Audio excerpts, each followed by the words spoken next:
Mega times news bulletin లో ముందుగా headlines.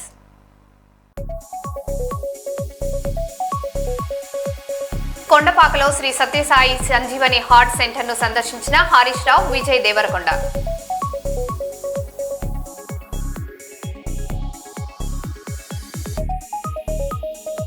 Alluri Sitaramaraju జయంతి సందర్భంగా కలెక్టరేట్ లో ఘన నివాళి.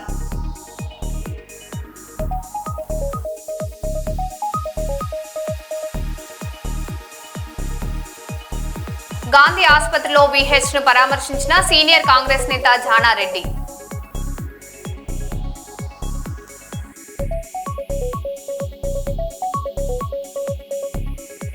కొండపల్లి శ్రీను మృతదేహాన్ని గుర్తించి కుటుంబానికి అప్పగించాలి, తూర్పాటి మనోహర్ డిమాండ్.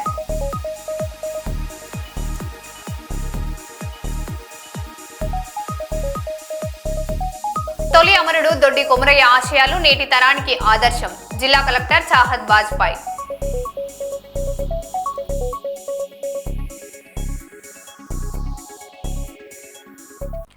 ఇక వివరాల్లోకి వెళ్తే, మాజీ ఐపీఎస్ అధికారి ఆర్ఎస్ ప్రవీణ్ కుమార్ భద్రతను పునరుద్ధరించాలని డిమాండ్ చేస్తూ బీఆర్ఎస్ నాయకులు జిల్లా ఎస్పీకి వినతి పత్రం అందజేశారు. అంబేద్కర్ చౌరస్తాలో నిర్వహించిన నిరసనలో మాట్లాడిన నేతలు భద్రత తగ్గించడం ప్రజాస్వామ్యానికి విరుద్ధమని ఆరోపించారు. ప్రవీణ్ కుమార్ కు గతంలో ఉన్న భద్రతను యథావిధిగా కొనసాగించాలని ప్రభుత్వాన్ని కోరారు.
మాటలకు సోలుండాలి.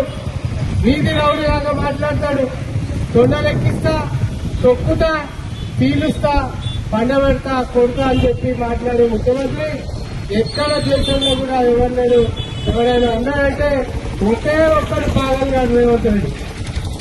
నిజంగా కూడా మరి మాజీ మంత్రులకు కానీ మాజీ ఐపీఎస్లకు కానీ రాష్ట్ర ప్రభుత్వం దేశ వ్యవస్థలోనే రక్షణ కల్పించే విధంగా ఇవాళ వాళ్లకు రక్షణ ఏర్పాటు చేయడం జరిగింది.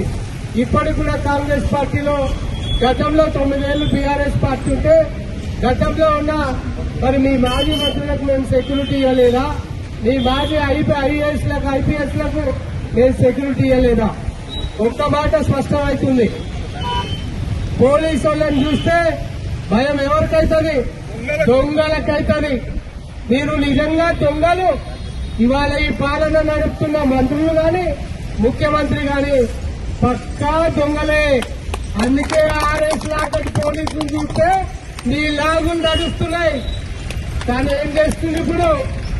రాజకీయంగా ఇవాళ బీఆర్ఎస్ లో ఉండొచ్చు కానీ మరి ఆనాడు సర్వీస్ లోనే ప్రజలకు సేవ చేసే విధంగా చట్టాన్ని సామాన్యునికి అర్థమయ్యే విధంగా ఆర్ఎస్ గారు ఆ పని చేసిండు.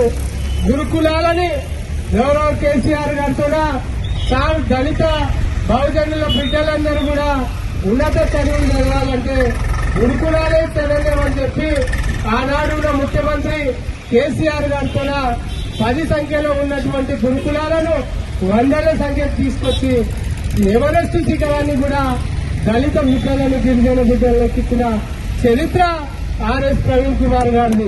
నీలాంటి దొంగలకు ఎట్లా అర్థమవుతుందయ్యా ఆయన సేవలు?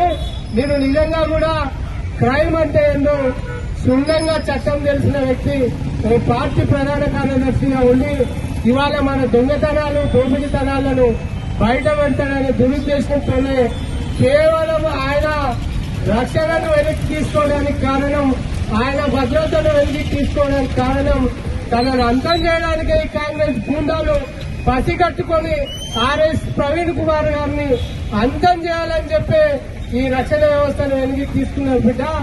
ఈ తెలంగాణ సమాజం మొత్తం కూడా గిరిజన హరిజన బిడ్డల మధ్య ఏకమైతే మేము ఉత్సాహం కొట్టుకపోతాం. నా కొడుకులారా, మా నాయకుడి మీద చేసిన మా నాయకుడి మీద ఎలాంటి సంఘటన జరిగినా మీ తోలు ముడతారు బిడ్డ అని చెప్పి ఈ సందర్భంగా తెలియజేస్తున్నారు. మిస్టర్ రేవంత్ రెడ్డి, ఇప్పటికైనా నువ్వు కళ్ళు తెరిచి బీఆర్ఎస్ పార్టీ నాయకుల మీద కేసులు కాదు, టీఆర్ఎస్ నాయకులకున్న భద్రతను తొలగించడం కాదు, నీకు సిగ్గు శరం లజ్జ ఉంటే 420 హామీలు ఇచ్చినావు. ఆ 420 హామీల్లో 4 హామీలు కూడా నువ్వు నిలబెట్టుకోలేదు. ఆడబిడ్డలకు 2500 ఇస్తున్నావు, ముసలి ముద్దకు కూడా ఆ 4000 పింఛన్ ఇస్తాను, వికలాంగుల సోదరులందరూ కూడా 6000 ఇస్తాను. ఏం మాట్లాడినావు బిడ్డ? ఆ రోజు రైతు బంధు కేసీఆర్ 10,000 ఇస్తున్నాడు, నేను 15,000 ఇస్తా అని చెప్పిన దుర్మార్గుడు నువ్వు. ఇవాళ రైతులు వానాకాలం సీజన్ వచ్చింది, నీ పాలన ఎట్లా ఉందో నీ అడుగు ఎట్లా ఉందో తెలియదు, కానీ కరువే వస్తుంది, వర్షాలు కూడా కుట్టే పరిస్థితి లేదు. ఇవాళటి కూడా రైతులకు 6 సార్లు ఇవ్వాల్సిన రైతు భరోసా లేకొట్టి ఇప్పుడు ఈ సీజన్ తో కూడా ఎకరాకు 2 ఎకరాలకు కుంటకు అరకుంటకి ఇచ్చిన బోరుగుండు తీసినావు. నువ్వు ఇవాళకి కూడా రైతులను మోసం చేసినావు. నీకు దమ్ముంటే, నీకు నిజంగా లజ్జ ఉంటే రైతులకు ఇచ్చిన హామీలను నెరవేర్చు, ఆడబిడ్డలకు ఇచ్చిన హామీలను నెరవేర్చు, వికలాంగులకు ఇచ్చిన హామీలను నెరవేర్చు. రైతు భరోసా, రైతు బీమా ఎటుపోయిందని చెప్పి మా సోదరులందరూ కూడా అడుగుతున్నారు. రాచరిక పాలన, నిరంకుశ పాలన కొనసాగుతా ఉంది. పరిపాలన గాడి చెప్పి ప్రజలకు చేయాల్సినటువంటి సేవలు చేయకుండా, ప్రజలకు ఇచ్చినటువంటి వాగ్దానాలు నెరవేర్చకుండా 420 హామీలను కుండలో కొట్టి ఇచ్చిన 6 హామీలను పక్కన పెట్టి కేవలం కక్ష సాధింపు చర్యలే ముందర వేసుకుని భూకబ్జాలకు పాల్పడుతూ అనేక అక్రమాలకు తెరలేపినటువంటి కాంగ్రెస్ ప్రభుత్వం మొండి వైఖరిని న్యాయబద్దంగా ఎక్కడికక్కడ ఎదుర్కొనడానికి మన భారత రాష్ట్ర సమితి ప్రధాన కార్యదర్శి ఆర్ఎస్ ప్రవీణ్ గారు తీసుకున్నటువంటి అనేక చర్యలు, ఆరోపణల వల్ల వారిపై కచ్చగట్టి ఈ తెలంగాణ ప్రభుత్వం గత 30 సంవత్సరాలుగా భారతదేశానికి ఆయన సేవలు అందించి భారతదేశ ప్రజల యొక్క ప్రాణాలను కాపాడి తన ప్రాణాలను సైతం లెక్క చేయకుండా హంతకులను వేటాడి మన ప్రజలందరికీ రక్షణ కల్పించినటువంటి ఒక మహా అధికారి ఆర్ఎస్ ప్రవీణ్ గారి భద్రతను తొలగించడం అంటే ఆయనను ఒక రకంగా హత్య చేయడానికి ప్రభుత్వమే పూనుకున్నదని నేను ఈ సందర్భంగా తెలియజేస్తా ఉన్నా. కాంగ్రెస్ ప్రభుత్వానికి నేను ఈ సందర్భంగా హెచ్చరిస్తా ఉన్నా. ఆర్ఎస్ ప్రవీణ్ గారికి ఏమైనా జరిగితే కాంగ్రెస్ ప్రతి ఒక్క కాంగ్రెస్ కొడుకులను ఎక్కడిదక్కడ ఉరికించి కొడతాం. టీఆర్ఎస్ సైన్యం ఎక్కడ కూడా కాంగ్రెస్ వాళ్ళని తిరగకుండా చేస్తుందనేది మీరు ముందే మేల్కోవాలా. హైకోర్టు చెప్పినట్టు వెంటనే ఆయన భద్రత కొనసాగించాలా. అరే ఎంత పిరికి వెదవలా! ఒక ఆడ అధికారి, మహిళా అధికారి గత 15 సంవత్సరాలుగా 3 ప్రభుత్వాలు మారినా ప్రతి ప్రభుత్వంలో మంచి మన్ననలు పొందినటువంటి అధికారిని డీగ్రేడ్ చేస్తూ ఆమెను అధికారిని ముందు నుంచి తప్పించే ప్రయత్నం చేస్తారు. మీకు చేతనైతే దమ్ముంటే టీఆర్ఎస్ నాయకులను ఎదుర్కోండి, టీఆర్ఎస్ పార్టీని ఎదుర్కోండి, ప్రజలకు సేవ చేయండి. మీరు ఇస్తానన్నటువంటి పథకాలు ఇవ్వండి, మీరు ఇస్తానటువంటి ఎగ్గొట్టిన రైతు బంధు ఇవ్వండి, మీరు మొండిగా చూపినటువంటి రుణమాఫీని కొనసాగించండి. ఇన్ని చేయాలే గాని ఈ దేశం కోసం, ఈ ప్రాంతం కోసం ప్రాణాలను సైతం లెక్క చేయకుండా పోరాడినటువంటి ఆర్ఎస్ ప్రవీణ్ గారి భద్రతను తొలగించి ఆయన హత్యకు పురిగొల్పేటటువంటి ప్రయత్నం ఏదైతే చేస్తున్నారో వెంటనే ఎరిగి తీసుకోవాలా, ఆయన భద్రత కొనసాగించాలా. లేని ఎడల ఈ ఆందోళన ఇక్కడనే కొనసాగదు. ఈ రాష్ట్ర వ్యాప్తంగా ఎక్కడికక్కడ కాంగ్రెస్ ఎమ్మెల్యే క్యాంప్ ఆఫీసులు, కాంగ్రెస్ కార్యాలయాలు, కాంగ్రెస్ కార్యక్రమాలు, ప్రభుత్వ కార్యక్రమాలు అన్ని కూడా అడ్డం పడతామని చెప్పేసి నేను ఈ సందర్భంగా హెచ్చరిస్తూ, మీరు అనుకుంటున్నారు తమ్ముడు తిరుమల చెప్పినట్టు ఆయన భద్రత తొలగిస్తే వణికే వ్యక్తి కాదు. అడవుల్లో, ఛత్తీస్గఢ్ అడవుల్లో, కరీంనగర్ అడవుల్లో నక్సలైట్లతో పోరాడి ఈ దేశ విచ్ఛిన్నకరమైనటువంటి శక్తులను ఎదుర్కొని ప్రాణాలు సైతం లేకుండా వీరచక్ర, రాష్ట్ర ప్రభుత్వం వీరచక్ర అవార్డు పొందినటువంటి వ్యక్తి ఆయన. ఇలాంటి ఊకడింపు బెదిరింపులకు బెదురుకోరు. ఇంకా మీరు చేస్తున్నటువంటి భూదండాలు, భూకబ్జాల పైన ఆయన గలమెత్తుతాడు. మీ అన్యాయాలను మొత్తం బయట పెట్టే వచ్చేసారి మీకు డిపాజిట్లు రాకుండా చేశాడని దానికి ప్రధానంగా ఆర్ఎస్ ప్రవీణ్ కుమారే కారణమవుతాడని కూడా నేను ఈ సందర్భంగా తెలియజేస్తూ ఈ అవకాశం ఇచ్చిన మీ అందరికీ ధన్యవాదాలు తెలియజేస్తున్నాం. జై హింద్, జై తెలంగాణ. కూడా అనుమతి లేకుండా నిర్మాణాలు చేపడితే కూల్చడం జరుగుతుందని కూడా చైర్మన్ సోమిశెట్టి వెంకటేశ్వర్లు చెబుతున్నారు. కూడా చైర్మన్ గా ఎన్నికైన సోమిశెట్టి జిల్లాలో అనేక ప్రాంతాలలో తనిఖీలు చేపట్టి నిర్మాణాలు చేపడుతున్న యజమానులకు కూడా అనుమతి తప్పనిసరి అని చెబుతున్న కూడా చైర్మన్ సోమిశెట్టి వెంకటేశ్వర్లతో Mega Times chief correspondent Misala Ramaswamy అందిస్తున్న ఫేస్ టు ఫేస్.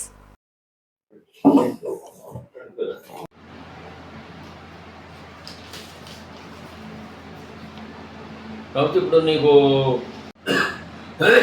వాడు ఇప్పుడు ఫైల్ వచ్చింది, పంపించమంటావా?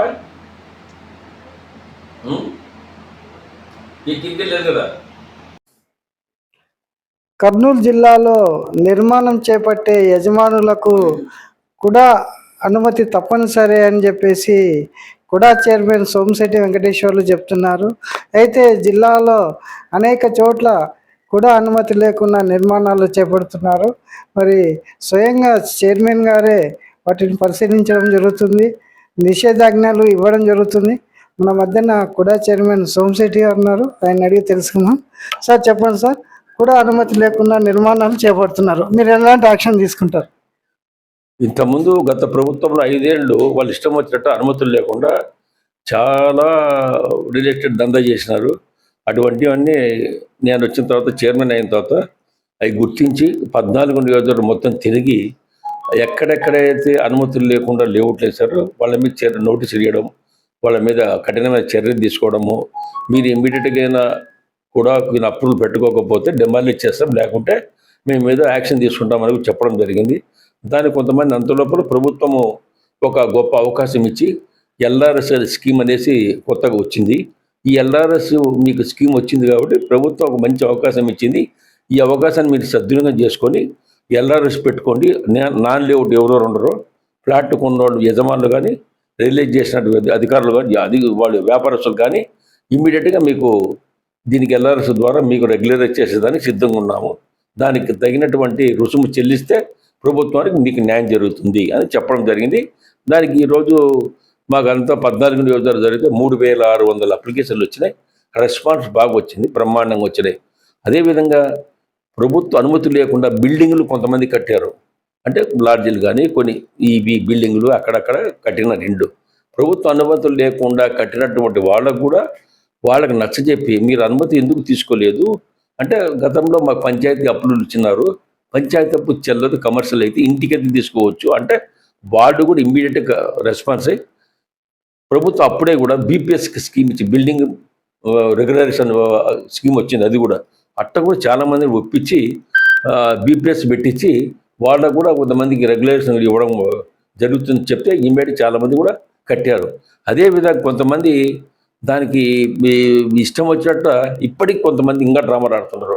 ఇంకా మీరు ఇట్లాగే చేస్తే మీ మీద క్రిమినల్ యాక్షన్ తీసుకోవాల్సి వస్తుంది, మంచిది కాదు.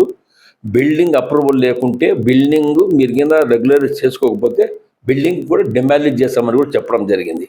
ఆ భయానికి చాలామంది వచ్చి అప్రూవల్ కూడా వచ్చి దానికి తగినట్టు రుసుము చెల్లించి ఈరోజు ముందుకు వస్తున్నారంటే ప్రభుత్వాన్ని సహకరించండి, ప్రభుత్వానికి గండి కొట్టద్దన్న ఆదాయాన్ని, అదే ఆదాయం కింద పెరిగితే డెవలప్మెంట్ జరుగుతుంది. డెవలప్మెంట్ జరగాలంటే మాకు కూడా ఇక్కడ కూడాకు ఫండ్స్ రావాలి. ఆ ఫండ్స్ రాకపోతే ఇబ్బంది అయితే చెప్పిన వెంటనే వాడు కూడా రెస్పాన్స్ అయ్యి ఎప్పటికైనా మనం రెగ్యులర్ చేసుకోకుంటే మా పిల్లల భవిష్యత్తు కూడా దెబ్బతింటుందని ఆలోచన చేసి ఈ రెగ్యులరేషన్ చేసుకోవడం జరిగింది. చాలా వరకు మేము ఇవాళ జిల్లాలో మేము వచ్చిన తర్వాత చాలా ఫండ్స్ రావడం, మేము వసూలు చేయడము, ఇవాళ డెవలప్మెంట్ ద్వారా మాకు డబ్బులు వచ్చినాయి కాబట్టి మాకు వచ్చినటువంటి ట్యాక్స్లలో ఎమ్మెల్యేస్ కొంతమంది మాకు నియోజకవర్గాల్లో డెవలప్మెంట్ కింద మాకు ఫండ్స్ కావాలంటే కొంతమంది ఎమ్మెల్యేలకు 3 కోట్లు 4 కోట్లు 5 కోట్లు కూడా మేము ఇవ్వడం జరిగింది. కాబట్టి ఇది చరిత్ర. ఇంతకుముందు ఎమ్మెల్యేలు డెవలప్మెంట్గా ఏ ఎక్క కూడా ఇవ్వలేదు, అర్బన్ డెవలప్మెంట్ ఇవ్వలేదు. ఇది ఫస్ట్ టైం నేను ఇచ్చాను. కాబట్టి ఇన్ని డెవలప్మెంట్ జరుగుతుందంటే ఆదాయం పెంచినందుకే ఈరోజు ఇవన్నీ డెవలప్మెంట్ ఇవ్వడం జరుగుతుంది. పబ్లిక్ ఇలా అవేర్నెస్ వచ్చింది. మనకైనా మోసం చేస్తే ప్రభుత్వానికి రావాల్సిన రుసుము మనకైనా ఎగరగొడితే మనము నష్టపోతానని చేసి వాళ్ళల్లో కూడా మార్పు వచ్చింది. కాబట్టి చాలా సంతోషం. ప్రజలను ఒప్పించాలా, ప్రజలను ఇబ్బంది పెట్టకుండా వాళ్లకు ఏ విధంగా మీరు చేసుకుంటే బాగుంటుందని ఒప్పిస్తే ప్రజలు కూడా సహకరించారు, దాన్ని ముందుకు వచ్చారు. కాబట్టి నాన్ లేవుటే సోని దందా చేసేటవాడిని ఎవరిని వదిలిపెట్టాం అనేది కూడా చెప్పడం జరిగింది. దీనికి ప్రతి రెవెన్యూ డివిజన్లో 6 రెవెన్యూ డివిజన్లు ఉన్నాయి, 2 జిల్లాలు కలిసి, కర్నూలు నంద్యాల రెవెన్యూ డివిజన్లో కూడా ప్రతి దానికి 6 రెవెన్యూ డివిజన్ మీటింగ్ కూడా పెట్టడం జరిగింది. సెక్రటరీస్ అందరూ కూడా క్లియర్ కట్గా మేము పంచాయతీ సెక్రటరీ క్లియర్గా చెప్పడం జరిగింది. ఎక్కడ నాన్ లేవుట్ జరిగితే అది మీదే బాధ్యత, మీ మీదే చర్యలు తీసుకుంటాము అని చెప్పిన తర్వాత వాళ్ళు కూడా బాగా స్పీడప్ చేశారు. సరే, మా స్టాఫ్ కూడా దానికి తగినట్టు తిరగడం చేయడము, ఎల్ఆర్ఎస్ కింద కూర్చొని రాత్రింబగళ్ళు పనిచేశారు. వాళ్ళందరూ కష్టపడి పనిచేసినది ఈరోజు కర్నూలు అర్బన్ డెవలప్మెంట్ అథారిటీ మంచి డెవలప్మెంట్ ముందుకు పోతా ఉంది. ఇది కూడా చైర్మన్ సోమిశెట్టి వెంకటేశ్వర్లు చెప్తున్న విషయాలు.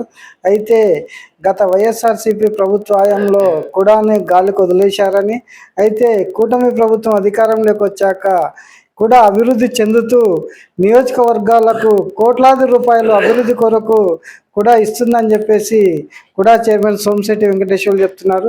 మరి ఇలాగే ముందు కూడాను అభివృద్ధి పంతంలోకి తీసుకెళ్ళి జిల్లా అంతటా అభివృద్ధిని చేసే విధంగా కూడా చేతిలో వర్క్ పనిచేస్తుందని చెప్పేసి చైర్మన్ సోమిశెట్టి వెంకటేశ్వర్లు చెప్తున్నారు. Ramaswamy, Mega Times, Kurnool. మైపార్ విద్యా సంస్థలో చదివిన విద్యార్థులకు డిగ్రీ పట్టాతో పాటు ఉద్యోగ అవకాశాలు మెండుగా ఉన్నాయని ఎన్టీఆర్ యూనివర్సిటీ రిజిస్టర్ తల్లపల్లి సాయి సుధీర్ తెలిపారు. శనివారం రోజున మైపార్ కళాశాలలో 5వ పట్టభద్రుల వేడుకల ఘనంగా జరిగింది. మైపార్ కళాశాల యాజమాన్యం, సిబ్బంది, విద్యార్థులు పాల్గొన్నారు.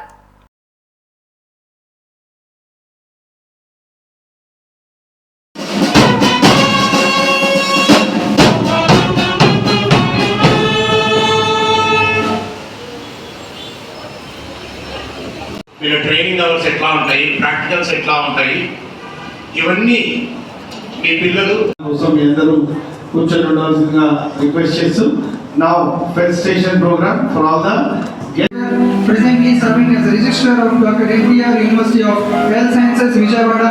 He holds an MD in Forensic Medicine and has been making significant contributions to the medical education and academic administration and healthcare governance. His distinguished achievements include serving as a registrar of Dr. NTR University of Health Sciences, one of the India's premier healthcare sciences universities, overseeing academic, administrative and examination related activities. ఈ course యొక్క curriculum ఏముంటుంది, first year ఏమి, second year ఏమి, third year ఏమి, fourth year ఏమి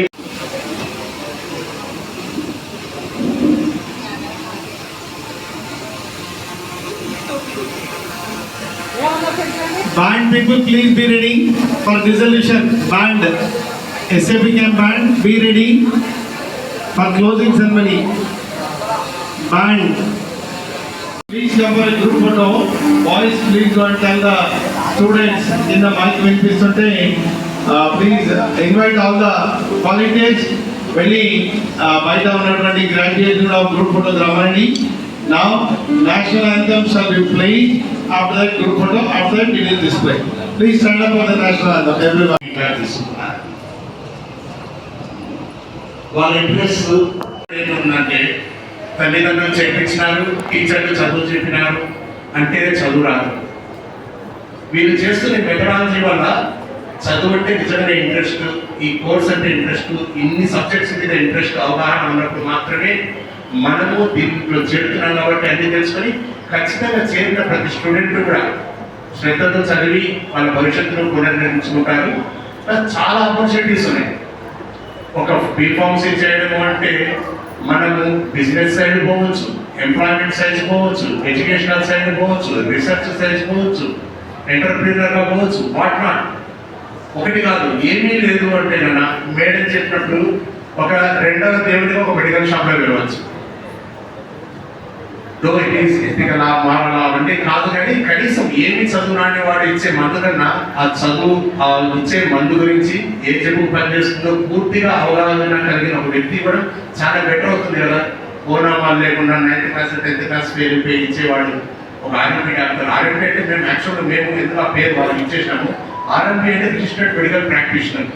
so మేము doctor నమ్ము ఆర్ఎంపీలు అన్నారు, వాళ్ళు ఆర్ఎంపీలను మావాలని అంటూ ఉంటారు. సో వాళ్ళు ఆర్ఎంపీలు కాదు, వాళ్ళు పిఎంపీలు కూడా కాదు. వాళ్ళు కరెక్ట్గా వాడే పదము క్వాక్స్ అనే పదం వాడతారు. ఆ క్వాక్స్ తెలుగులో ఏమంటారో నాకైతే తెలియదు. నాటు వైద్యులు అనొచ్చేమో మరి.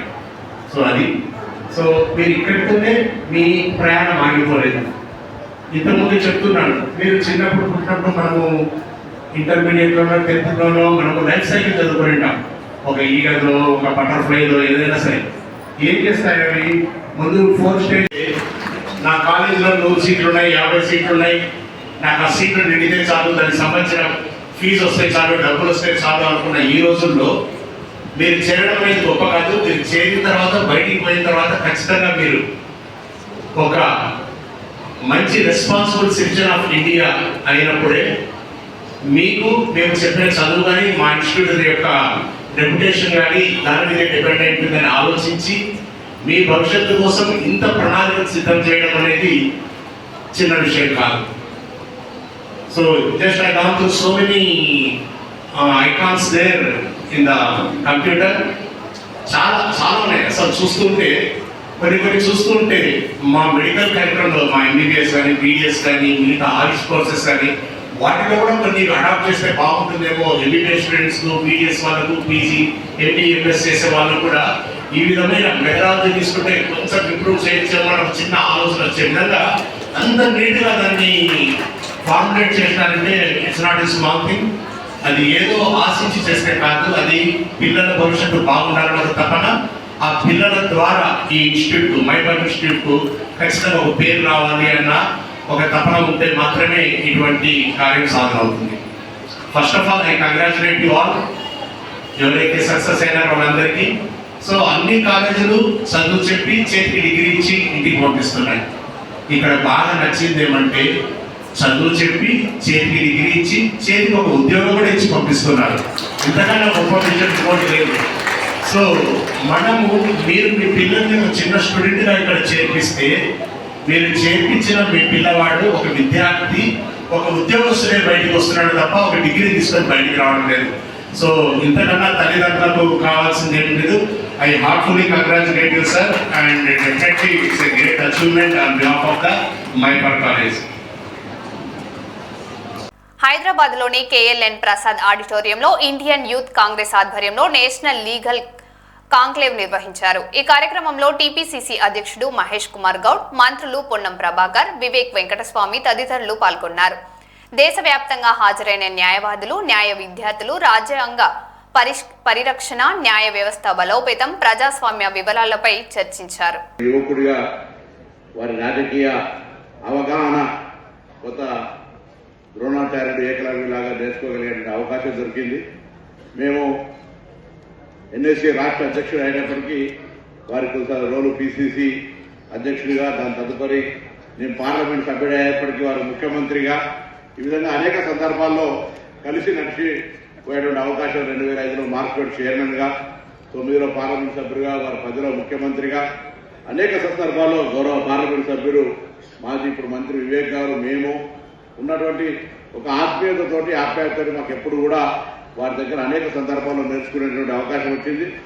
ఆర్థికంగా ఏ విధమైనటువంటి క్రమశిక్షణ ఉంటే అది కుటుంబాలకే కాదు, వ్యక్తులకే కాదు, రాష్ట్రానికి కూడా ఆర్థిక వ్యవస్థ ఏ విధంగా ఉండాలనేటువంటిది దేశంలోని ఆర్థిక శాఖ మంత్రులకి ఒక వ్యవస్థను మనం ఏర్పరచుకోగలుగుతాం భవిష్యత్తుకు సంబంధించిన మాట మనవేస్తూ ఈ సందర్భంగా వారి యొక్క ఆలోచన విధానం ఈనాటి రాజకీయాల్లో కానీ ఇతర వ్యవహారాల్లో, సామాజిక కార్యక్రమాల్లో వారిని ఎప్పుడు కూడా మనం ఒక ఆలోచనలో తీసుకుంటే తప్పకుండా మనం కూడా విజయం పొందగలుగుతామనేటువంటి అటువంటి నిలువెత్తు నిదర్శనం మరి ఈ రోజు రోషయ్య గారు వారు తమిళనాడు గవర్నర్గా ఉన్నా కలిసినాం, పిసిసి అధ్యక్షుడిగా ఉన్నాం, వారు కొద్దిరోజులు ఎంపీగా ఉన్నా, అనేక సందర్భాల్లో అనేక హోదాల్లో వారితోటి వివిధ సందర్భాల్లో కలిసి నడిచినటువంటి సందర్భంగా మరి వారిని సందర్భంగా జ్ఞాపకం చేసుకుంటూ వారికి నివాళులు అర్పిస్తూ వారి ఆత్మకు శాంతి చేకూరాలని వారి కుటుంబ సభ్యులందరూ కూడా వారి కుటుంబ సభ్యులుగా ఒక గౌరవప్రదంగా వారి గౌరవాన్ని కాపాడే విధంగా ముందుకు కొనసాగుతూ ఆ దేవుడు అన్ని రకాల ఆశీర్వచనాలను ప్రార్థిస్తూ వేదిక పెద్దలకి ఇక్కడ విచ్చేసి అందరూ కూడా మరో బులెటిన్లో మళ్ళీ కలుద్దాం. Stay tune.